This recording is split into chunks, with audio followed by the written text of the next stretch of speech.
Let me tell you what team doesn't have a sticker on it and isn't reduced. Okay.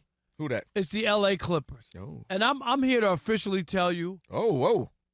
They are the chosen franchise in the NBA. Who? The L.A. Clippers. Rob G., I want you to join us. Okay. And talk about all the players who keep coming to the Clippers. It might be, right? Because they have Steve Ballmer, like one of the richest owners, right? Beautiful richest, building, right? Ty Lue, fantastic coach. We talk about Ty. No argument here. Ty Lue all the time. People always say I'm always ripping on people. You never heard me rip Ty Lue. No, I think he's a great coach. coach. Also, Kawhi Leonard is a cool superstar who's not like over the top. People could get along and feel like. Have you ever heard in all the stuff people talk about? Never heard anybody rip. I'm talking about Kawhi Leonard. Other than San Antonio with the injury and all that. No. And that was just, but you know what I mean? People mess with Kawhi. Chill in his own world. But Rob G., name all the people that have picked the Clippers when they had a chance to go anywhere, and that's what we just saw with Bradley Beal. That's right. Dating back to 2019, since Kawhi Leonard made the decision to sign with the Clippers. And remember, he could have gone to the Lakers with AD. There was money for him. With AD and LeBron. And he's from L.A. He could have picked the Lakers and had it way easier. He probably would have 2 or 3 championships more. So here's a list of guys who have chosen the Clippers in free agency or made their destination. Hey, Kawhi picked him in free agency. Paul George forced the trade to the Clippers. They said he couldn't win anywhere. He said, trade me to the Clippers. James Harden forced his way there. And just in the buyout market. Now, again, buyout, some of them worked out, some of them didn't. But all of these guys could have went anywhere for the price that they went to. Nicholas Batum, Reggie Jackson, John Wall, Russell Westbrook, Ben Simmons, and now Bradley Beal. And don't forget, Brook Lopez, the Lakers wanted him. What did he do? He said, oh, no, I'm going to the Clippers.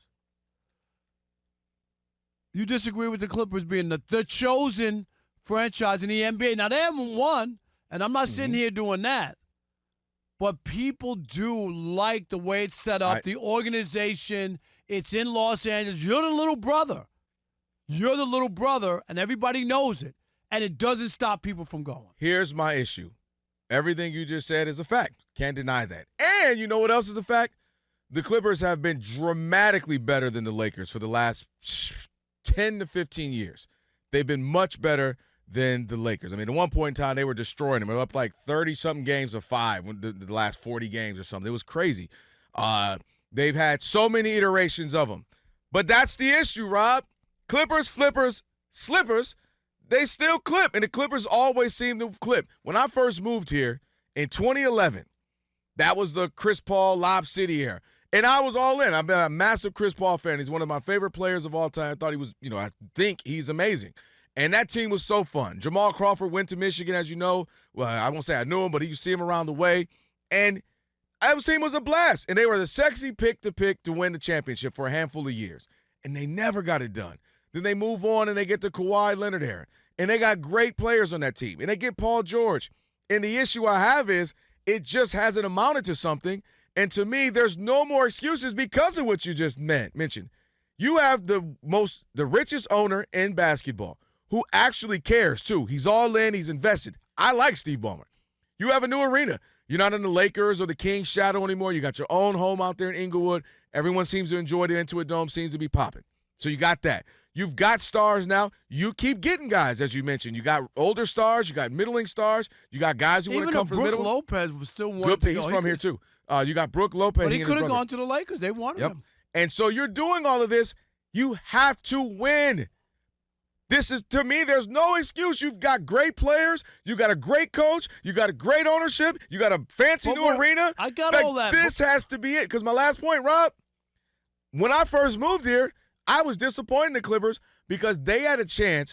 Right now, if you were a 12-year-old, 15 to 16-year-old kid, you could have been a Clipper fan. Because what would have happened was your parents would say, no, we're Laker fans. But all you would have known was bad years of Kobe and bad teams. And you'd have been like, all I see is this Clippers are fun. They're exciting. Lob City, they're winning. Had they won a ring or two. And I believe they missed an opportunity for in Los Angeles, not older heads and not the vast majority, but a nice contingency of young people who all they've known is the Lakers ain't really been that great. The Clippers been winning a lot. Maybe win a ring or two with Lob City or with Kawhi. You know what I mean? And now you got a nice fan base that are used to you winning, and that's how you build a fan base with young folks. You're never going to win anybody 20 and older. All they've known is Shaq and Kobe, Magic, and so on and so forth. That was my biggest thing. And the team that did it was the Warriors.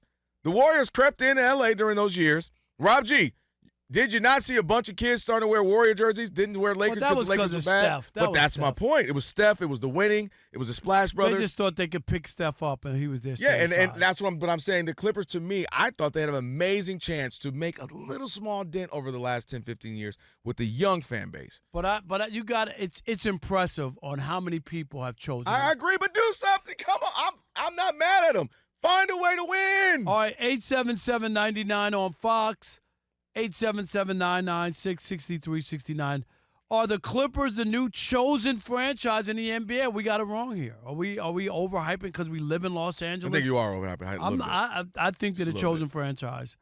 And do you expect this Bradley Beal addition to pay off with a championship, or will it be Clippers as usual? All right, Rob, we were just having a conversation with Clippers. You say the chosen franchise.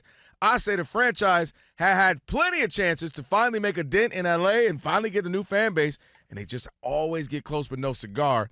I don't think they're the chosen franchise, although they have pulled a few good names. I'll give you that. 877-99 on Fox. Who we got? How about Jay in Georgia? You're on the Odd Couple Fox Sports Radio. What's up, Jay? Hey, what's up, Rob? What's up, Kevin? How you? Yo. Hey, Rob, let me go tell you. I was at that All-Star game last night. Man, it was amazing. It was amazing, right? Yeah. What was it that Hank Aaron tribute? That was the best. That was the most amazing thing I ever seen. Yeah, man. and the way that they had the 715 and all the lights and everything, and then the great shot of his widow there was pretty amazing. Oh yeah, they did it right. But to get back to the Clippers. I'm not really feeling the Bradley Beal thing. I mean, he hasn't been Bradley Beal as we know him since, 2020, 2021. So I don't really see how it moves the needle. And the Clippers kind of remind me of, my Atlanta sports team. How we just seen curse for some reason, how we always choke in the big moments. And that's how I always view the Clippers. I mean, they got a great player, Kawhi. They got a great head coach in Ty Lue. But I don't know what it is. Just something I always seen missing. No, that's true. They turn the corner. And that's how I feel too, Jay, you're right about because that. it doesn't make sense. They've had great teams. Thanks the Lob City teams were favored, and they got really far. It's the year the Lakers won in the bubble, they were supposed to win. That was the year they were supposed to win. 100%. It's like something always goes the Lakers wrong. couldn't beat them, and they got knocked up before. Man, the Lakers ain't been beating them for the most part for the last 10, 12, 15 years. It's crazy. Track in Rancho, California, you're on the Odd Couple Fox Sports Radio. What's up, Track? Hey, what's up? Hey, I want to tell you guys about these Clippers. Look, I used to work for the Clippers 2011. We was all Lakers fans, straight up. Yep. And I tell you about the players that go there, they just want to live under the radar. They can't live up to the hype. They'll get scrutinized. There's no hot takes on the Clippers. There's no storylines on the Clippers. If the Lakers got a losing record, the Clippers are like the Los Angeles Anaheim Angels. Man, there is no way that people want to come play there and for a championship. They get in there, they go there for the check.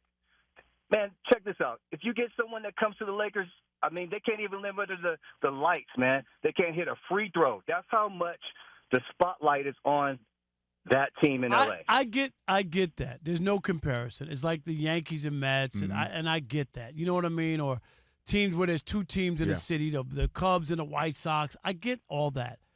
But it still says something about that organization that people still want to mess with them.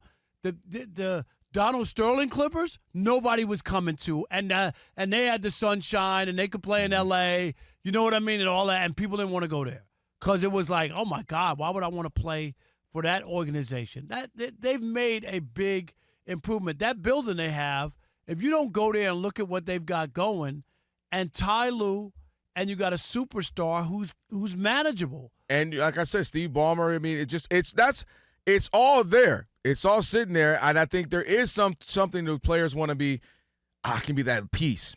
They just need me. I can be that one piece if you're John Wall, you feel like. I can be that piece if I'm a Russell Westbrook, that piece to get him over the edge. I think they've gotten guys with that, but it just hasn't worked out. Orlando in El Paso, Texas. You're on the Odd Couple Fox Sports Radio. What's up, Orlando? Hey, good afternoon, guys. Yo, good afternoon. Thank you. The Clippers had a window, and they just didn't capitalize on it.